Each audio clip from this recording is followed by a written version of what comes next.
fast video action, I plug into Sega. Sega! Sega! Sega!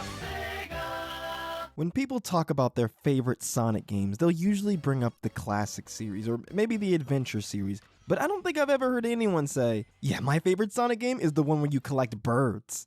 Sonic 3D Blast was the first Sonic game released for the Sega Saturn, Sega's home console during the mid-90s. This is the neglected middle child, sandwiched in between the much more fondly remembered Genesis and Dreamcast consoles. I think most fans have forgotten or maybe repressed this period of time from their memories, but that's only for Western Sonic fans. In America, Europe, and well, practically every other part of the world, the Saturn was one of, if not the worst performing console Sega has ever put out. However, in Japan, it was Sega's most popular home console of all time. So what caused this disparity? Well, there's several reasons why. I'll probably do a video about it at some point, but to sum it all up in one word, Sonic. The Saturn didn't have a big Sonic release.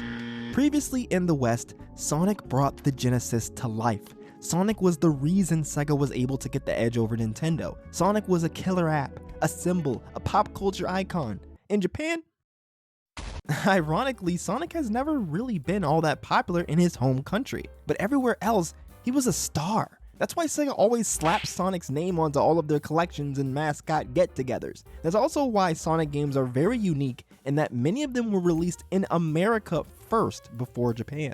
So even though the Saturn lacked a hit Sonic game, thanks to the Saturn's great arcade ports like Virtua Fighter, which helped popularize 3D polygonal characters in the mid-90s, the console performed insanely well in Japan. I can't stress enough how stupidly popular Virtua Fighter was over there. In fact, the PlayStation was originally going to be geared more towards 2D games until Sony saw the success of Virtua Fighter. Without Sonic, the Saturn didn't have a big name to push sales in the West, hence why this era of Sonic is rather forgettable. So exactly what Sonic games did come out during this phase? Well, I'd say the end of Sonic's golden age during the classic era was with the release of Sonic & Knuckles in October 1994. So the first game in this awkward phase would either be Sonic Triple Trouble or Wacky Worlds Creative Studio.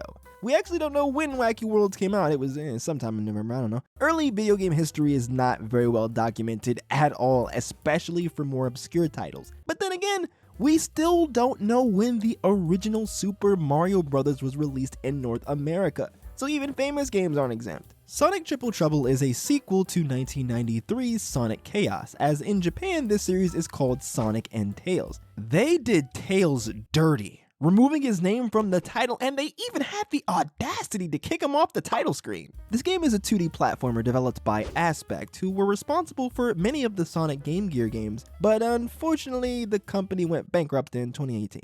The Game Gear platformers are actually pretty solid games. Sonic 1 and 2 on Game Gear, despite sharing names with their 16-bit counterparts, are almost completely different games with new zones and level designs. So it's not like these games are just dummied down 8-bit versions of the Genesis titles. Triple Trouble's biggest contribution to the Sonic mythos is a new rival for Sonic, Fang the Sniper, whose name was changed to Knack the Weasel internationally because I guess they wanted to avoid a gun reference. In Japan, he was originally half Jerboa, which is like this desert rat thing found in North Africa and Asia, and half wolf. But of course, like his new name in the West implies, he had his entire race changed to be a weasel internationally. But after this game, they just started calling him Fang the Sniper anyway, so yeah, name change?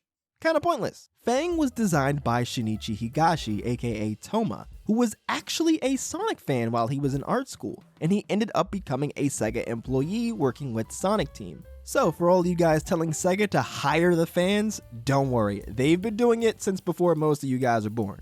As for Wacky Worlds, this game was only released in North America. Originally, it was just called Creative Antics, and it's essentially like Sega's version of Mario Paint. Sega thought, that's it. That's the key to Sonic beating Mario. A mouse. You can color and make music and stuff. Though, to be honest, this isn't even a Sonic game. They just decided to slap Sonic and Tails on the box art. That wraps up 1994, and now on to 95, starting with, well, I don't know actually. Like I said, release dates, they just didn't care about them back then. We have two games that came out sometime in March of '95. The first is Sonic Drift 2 on the Game Gear. You might ask, hey, whatever happened to Sonic Drift 1? Well, that was originally a Japanese exclusive, until it was re-released as a secret bonus game in Sonic Adventure DX Director's Cut. In the West, we only got Sonic Drift 2, and yes, even though we didn't get the first game, they still called it Sonic Drift 2. In Europe, the game's name was changed to Sonic Drift Racing, so hey, at least they tried to hide the fact that they never got the first game. But they only half did it because the game is still called Sonic Drift 2 on the title screen. But hey, a Sonic racing game, it makes sense, right? Sonic's all about speed, so I could buy it. Plus, Sega, specifically the Sega AM2 branch, was known for making a ton of successful racing games, like Virtua Racing and Daytona USA. There's just one issue. Sonic in a car? It just doesn't make sense. Why is Sonic driving a Ferrari when he can just run faster than the speed of sound? 'Cause it's cool. Well, I can't argue with that logic. While the game is generally considered to be better than the original Sonic Drift, it was still very poorly received. Being restricted to an 8-bit portable console just didn't do this game any favors. The controls aren't great, and you can barely see 2 feet in front of you. You can play as Fang the Sniper though. The other game released on March of '95 was Knuckles Chaotix on Sega's 32X add-on for the Sega Genesis. Just stick it in your Genesis. Alright, baby. Can we see that again? The Sega 32X is a very horny console. Yeah. Sega of America has always had more edgy marketing, but with this, they just didn't care if your parents were in the room when these commercials came on. The 32X bombed and is basically a joke in the eyes of the gaming community. It has a spot right alongside the Virtual Boy and the Philips CDI in the pile of game consoles only YouTubers own just to make videos about them. Like the system it was released on, Knuckles Chaotix is also a bit iffy. The game is simply called Chaotix in Japan, but I guess Sega of America didn't trust it to sell without some branding, so hey, let's make it a Knuckles game. But this game was notable for being one of the first Sonic games that wasn't about Sonic, though it wasn't the first. That honor fittingly goes to Sonic's best buddy, Tails, with 1994's Tails and the Music Maker. It's an educational game made for the Sega Pico, a console made for younger children, kind of like Leapfrog's Leapster if you remember that thing. The Pico was actually pretty successful, being one of the first edutainment game consoles, as well as one of the first consoles with touch controls, and it lasted from 1993 all the way to 2005 in Japan. But yeah, this was the first Sonic game not about Sonic. Unless you want to count Dr. Robotnik's Mean Bean Machine. This game was originally an updated port of the first game in the Puyo Puyo puzzle game series, but for the Western release, they decided to reskin the game into a Sonic game about Eggman based on the 1993 Adventures of Sonic the Hedgehog cartoon. Tetris was a huge success, so a ton of new puzzle games were being made. But to appeal to Western gamers, they were given a theme to make them more enticing, kind of like how there's dozens of different versions of Monopoly or all those Dynasty Warriors games. For example, Kirby's Avalanche was another localization of the first Puyo Puyo game, as well as Timon and Pumbaa's Jungle Games, which featured Puyo Puyo as one of the mini-games. You've also got Tetris Attack and Pokemon Puzzle League, which were skins of Panel de Pon. Tetris Attack is one of the weirdest cases because despite being called Tetris Attack, it has nothing to do with Tetris. It's about Yoshi and is based on Panel de Pon, so it's a completely different puzzle game. But anyway, going back to the game at hand here, technically Dr. Robotnik's Mean Bean Machine wasn't the first Sonic spin-off about a different character. In fact, the first Sonic spin-off is the first Sonic game. No, not Sonic 1. Flicky! A game released way back in 1984 about one of the birds Sonic rescues. But anyway, Knuckles Chaotix it's actually really interesting in that it is a classic Sonic 2D platformer like the Genesis games and CD. You can play as Knuckles and the Chaotix, a team of animal buddies he has, I guess, but yeah, this is where Team Chaotix makes their debut. Oh, and Mighty's here too. The main thing that makes this thing very different from those other games is that you're connected to your partner character with this weird rubber band ring thing. So dealing with the physics of the ring is a big part of the gameplay. Your partner can slow you down, or you can use them to give yourself a boost. This mechanic was actually first conceptualized in a prototype called Sonic Crackers. Knuckles Chaotix is a really interesting game, and it had a lot of potential. The game has a day and night cycle. Stages change based on when you go there. Plus, you can tackle the stages in any order. And the special stages are some of my favorites in the classic series. It's kind of like an evolved version of the half pipe from Sonic 2. Not to mention, this game looks great. The extra colors from the 32X really makes the game pop compared to the other Genesis titles. And those games already pushed the Genesis hardware to the extreme. Multiple playable characters is one of the best parts of Sonic 3 and Knuckles, and this game takes it a step further with even more characters with unique abilities like Vector's Dash or Espio's Wall Cling. The thing that kills this game is the aforementioned special ring mechanic. It just ruins the pace of the game having to deal with your partner screwing up your movement, and the level design is just really boring. Not a whole lot of cool gimmicks or enemies. So unfortunately, this game remains yet another silly, obscure Sonic game that guys like me spend too much time talking about. This game has only been re-released once, and that was on GameTap, an online game subscription service back in 2005 made by TBS. It was kind of like a Netflix for video games, way ahead of its time. But that service is dead. So the only way you're playing this game officially is by owning a 32X. To sum all of this up, Knuckles Chaotix.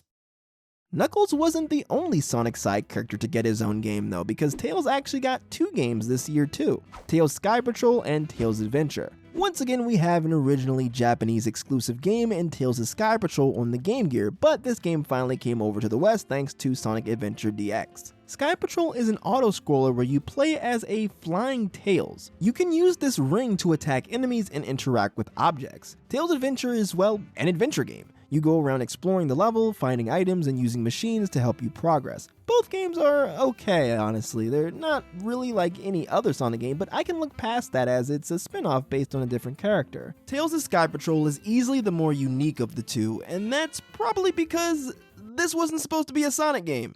According to former Biox programmer Alice Kagamino, who's most likely the person credited as Captain Alice in the credits for Tails Sky Patrol, the game was originally a launch title for a brand new handheld system made by an undisclosed company that was meant to compete with the Game Boy.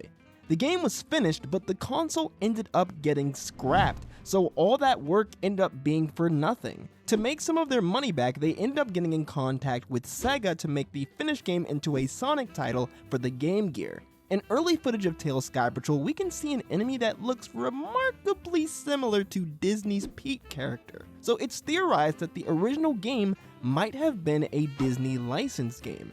The character designs in general for this game are very reminiscent of Disney characters, so it's quite possible. Along with the potential Disney game, there was supposed to be a third version of this game called Boom Boom Kaboom, which was supposed to be released for the Game Boy Color in 2000. Like the potential Disney version of Sky Patrol, very little is known about the game, and just like that first version, this game was cancelled too. As a bit of a side note, but I promise it's related, earlier I mentioned how there were a ton of puzzle games given licensed skins like Dr. Robotnik's Mean Bean Machine. Well, Alice Kagamino also programmed the original version of Yoshi's Cookie. It was an arcade game called Hermetica, later changed to Archimedes, but the game didn't do well on its location tests with players, so the game was sold to Bulletproof Software, a company founded by Hank Rogers, the guy who got Nintendo to pack in Tetris with the Game Boy. BPS then changed the game into a game called Inaro and took the idea to Nintendo, which then became Yoshi's Cookie. Poor Alice Kagamino can't seem to catch a break with all these unreleased games. But anyway, back to Tails Sky Patrol and Tails Adventure. Neither of these games really made any sort of mark, but for all the Tails fans out there, it's better than nothing. Considering neither Knuckles Chaotix or these two Tails games managed to impress fans, the Sonic series wouldn't get another spin-off based on a side character until...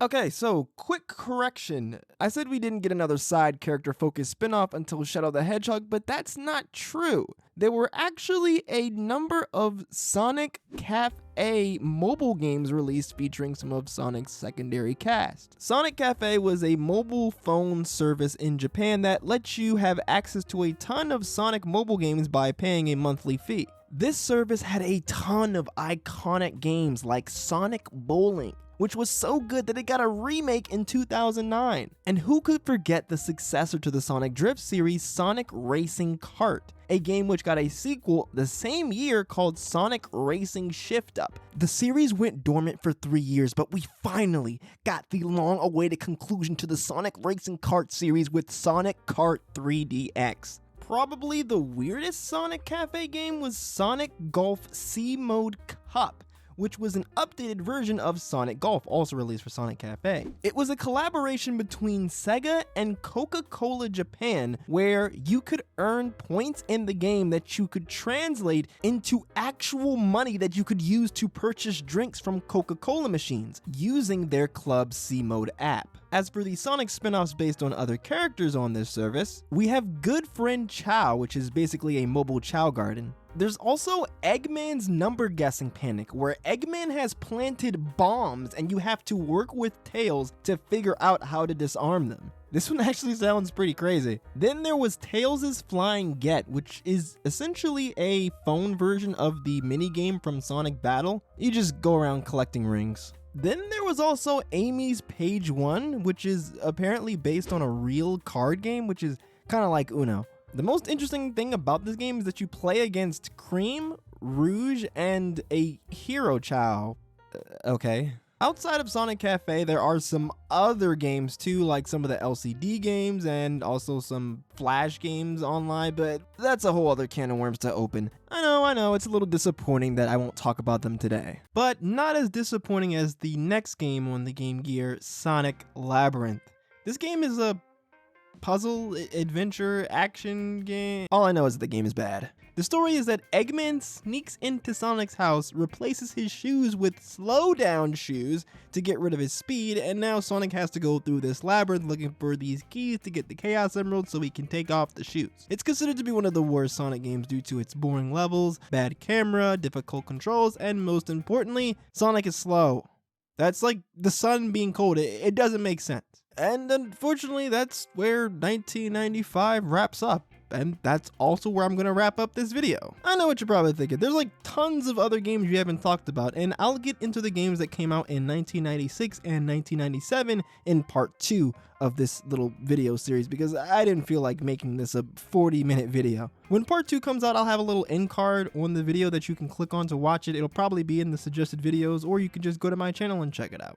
I hate leaving this video off on such a bad note with Sonic Labyrinth because I actually do think that this era of Sonic has a lot to offer, but anywho, stay tuned for part 2.